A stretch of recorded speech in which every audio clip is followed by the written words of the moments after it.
assalamu alaikum ko kajjalu jalo minete en fa landagal ɗo goɗɗum tawi goɗɗo pompi unɗo ko hunduko lekki asma te Venez suumaye.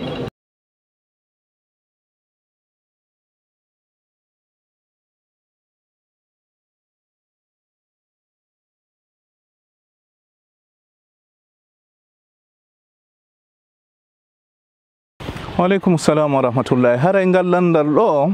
ko yowodiri e ɓe marɓe nawnaje asmu ɓe tawata hino gollitira wano sifa koyi ɗuma hoyɗo fi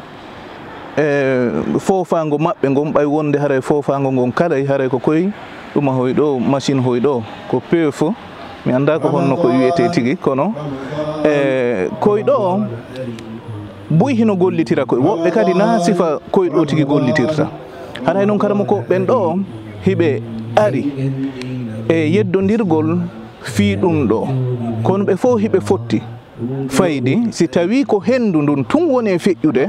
haray ɗum ɗon bonnata suumaye on tigi on kono noon si tawi hino jilli e ndiyan tawi yahay feƴƴa looko ƴere nden haray woɓɓe no wi'i bonnay ɗon noon haray allahu lan ɗon fawa on tigi ko o townata kon haray woɓɓe no yi haray si on tigi ronki horugol sabu ɗum ɗon haray ella ala kono noon enen hiɗen wonde e wiɓe ɓen yoɓe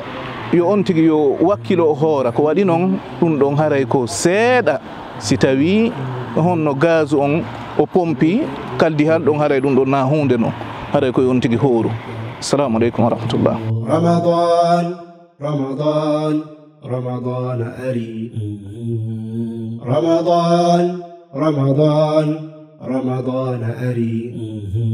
Jangan dina men Islam rewen jogi men Allah tu berrutto den ikka buikan tawaja odo.